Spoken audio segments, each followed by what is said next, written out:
사실 이게 진짜로 190km라면 이거는 정말로 상상도 할 수 없는 속도예요. 어마무시한 속도죠. 맞아요.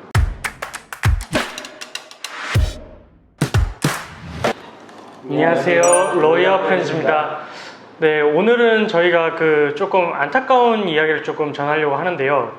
혹시 두분 변호사님 최근에 이게 또 국민청원도 올라온 문제인데, 뒤에서 이제 차량이 190km 정도 되는 속도로 이제 달려와서 부모님이 이제 운전을 하고 가는 그 차량을 뒤를 이제 박아가지고 사고가 난 사건인데, 아버님께서는 현재 지금 이제 수술을 받으시고 이제 하반신 마비된 상태로 판정을 받으셨고요. 그리고 어머님께서는 안타깝지만 이제 사망하신 그런 사건인데, 그 사건 내용을 사실을 봤을 때 이게 정말로 우리나라에서 일어날 수 있는 일인가 라고 싶기도 하고, 이 내용을 보면서 구독자님들도 그렇고 이제 많은 분들이 조금 이 사건 내용도 조금 아셨으면 좋을 것 같고, 그리고 다시는 이런 일이 발생을 하지 않기를 바라는 차원에서 저희가 조금 영상을 준비를 해봤어요. 그래서 일단 이야기를 좀 나누기 전에 한번 그때 당시 차량 모습이 담긴 CCTV 영상이 있거든요. 그걸 한번 보시고 나서 같이 다시 한번 이야기를 나눠보도록 하겠습니다.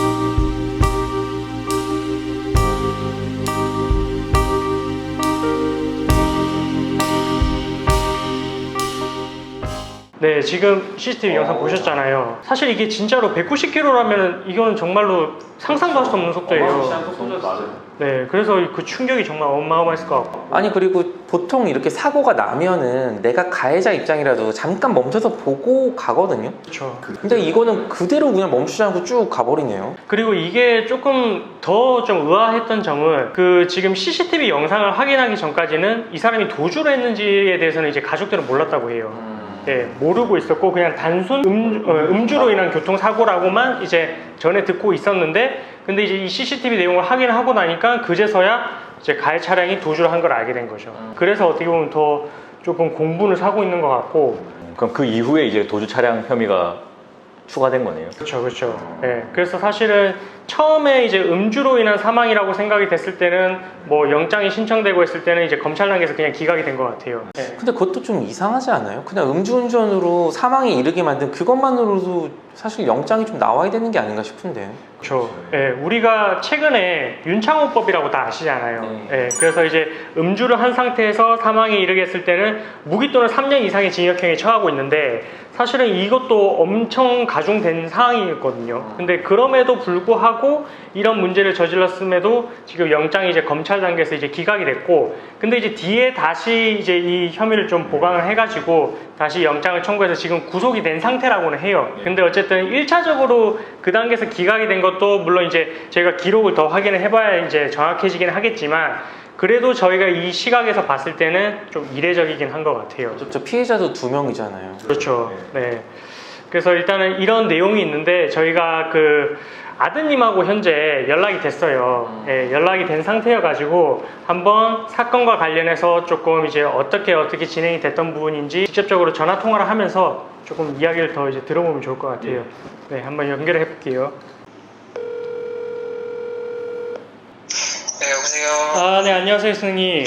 일단은 이 사건에 대해서 저희가 이제 소식을 전해 들었는데 많이 정말로 이제 안타까웠고, 우선 경찰 조사 과정에서 네. 뺑소니에 대해서는 처음에 확인이 안 됐던 것 같은데 어떻게 뒤에 확인이 됐고, 그리고 현재 그 사건 관련해서 조금 진행되는 사항은 어떤 게 있었는지 한번 좀 말씀해 줄 수 있으시겠어요? 처음에 제가 경찰서에 도착해서 확인한 거는 이제 가해자 블랙박스였는데, 확인을 했을 때 가해 차량이 전방에 이제 정상적으로 주행하고 있던 저희 차량을 감속 없이 그냥 그대로 부딪히면서 영상은 끝이 났고 예. 제가 이제 경찰한테 이게 어떻게 된 사고인지 네. 졸음운전인지 물어봤어요. 일단 감속 없이 그대로 받았으니까. 네네. 그랬더니 경찰 쪽에서는 이제 졸음운전 아니고 음주운전이다 이렇게만 말씀하시고 정확한 사고 경황은 얘기를 안 해주셨어요. 예. 좀 어느 정도 정리가 되고 제가 다시 그 경찰한테 물어봤어요. 정확한 사고 경위가 어떻게 되는지. 예. 그때 이제 경찰에서는 가해자 진술에 의한 것만 얘기를 해주시는 거예요. 처음에 가해자가 뭐 사고 장소에 있었고 가해자가 신고를 했고 음주 상태여서 뭐 어떻게 했다 뭐 이런 식으로만 얘기해 주셔가지고 블랙박스 영상이 거기서 부딪히는 데서 끝났는데 부딪힌 다음에 저희 차량이 어떻게 멈춘 거고 뭐 어떻게 된 구조는 어떻게 된 상황인지 그런 걸 여쭤봤는데 전혀 모르는 상태더라고요. 조사를 안 했어요. 예. 또 며칠 후에 제가 다시 전화해서 또 여쭤봤는데 아직도 확인 안 하셨더라고요. 네네. 제가 직접 저희 피해 차량 위치 찾아가서 제가 직접 저희 블랙박스를 확보했거든요. 네. 블랙박스는 확보한 상태였고 그 가해자는 음주랑 과속 여부로 구속영장을 먼저 신청한 상태였는데 그게 검사 단계에서 그냥 기각이 됐다고 말씀하시더라고요. 네. 그래서 제가 왜 기각됐는지 물어봤더니 그 사유는 말씀드릴 수 없는데 뭐 기각이 됐다. 그러면서도 계속 얘기하는 게 지금 구속수사 여부는 뭐 그렇게 중요하지 않다. 어차피 나중에는 무조건 처벌을 받는 거니까. 그러니까 처벌을 받는 건 확실하니까 너무 걱정 마시라. 계속 이런 얘기를 하셨어요. 경찰에서. 네. 근데 저희는 그 처벌을 받는 게 중요한 게 아니고 사고 경위가 어떻게 된 건지 어머니가 어떻게 돌아가신 건지 알고 싶었던 건데 근데 그런 부분은 전혀 말씀 안 하시고 계속 처벌은 걱정 마시라. 이런 식으로만 얘기를 하니까 저희가 믿고 맡기기가 좀 불안하더라고요. 그래서 제가 직접 저희 전방 블랙박스를 계속 돌려보면서 제가 확인해봤을 때 정확하게 그 사고 장소에 CCTV가 있는 걸로 보여서 이제 다시 경찰한테 전화해서 혹시 고속도로 CCTV는 확보를 했느냐 확보를 안 했다고 하더라고요. 네네. 그리고 CCTV가 있었으면은 최초에 고속도로 순찰대가 출동했을 때 자기들이 받았을 텐데 받은 게 없다. 그거 확인은 해보겠다. 이렇게 얘기해서 그랬더니 며칠 후에 이제 CCTV를 확인했는데 추가적으로 뺑소니 혐의를 자기들이 적용할 수 있을 것 같다 이렇게만 얘기를 하더라고요. 네. 그게 말이 안 된다고 생각하거든요. 그거를 그 당시에라도 자기들 조사가 미흡했다고 지금부터라도 다시 철저하게 조사하겠다 이런 것도 아니고 그냥 저희가 확인했는데 뺑소니 혐의 추가해서 구속영장 다시 신청할 수 있을 것 같아요 이렇게 뭐 얘기하니까 네네. 저희는 이제 어이가 없죠.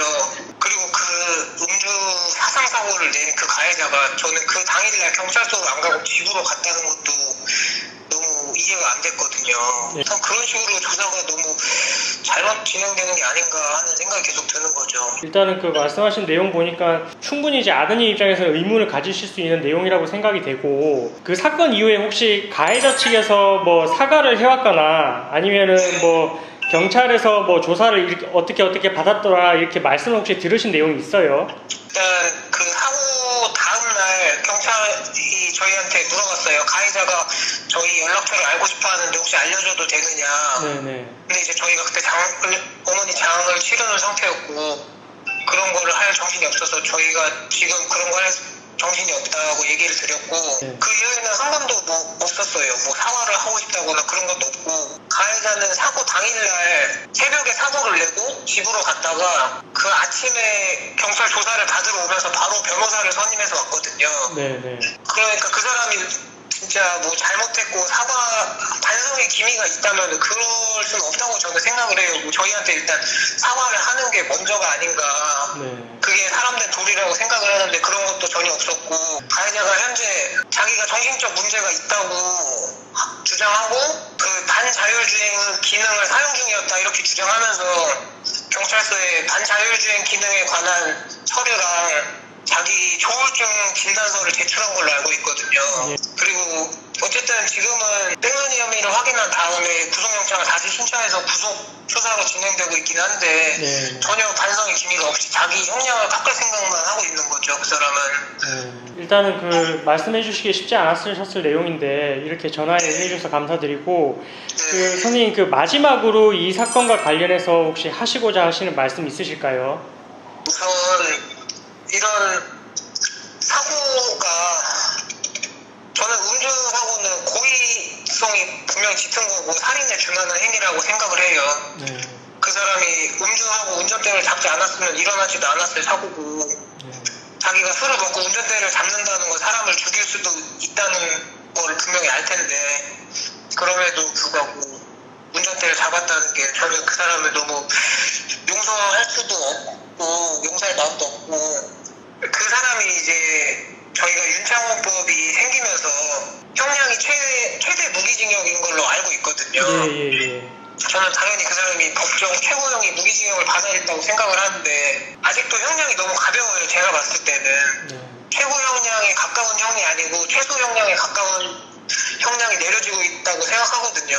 저희 같은 피해자들이 조금이라도 진짜 마음의 위안을 얻으려면은 당연히 무기징역에 처해야 된다고 생각을 하고 아버지는 또 지금 자기 몸을 자기 마음대로 움직일 수도 없는 상태에서 평생 남은 생을 살아가셔야 되는데 그 사람이 단 몇 년을 살고 나와가지고 새로운 삶을 시작한다 이런 거 저는 이해가 안 가거든요.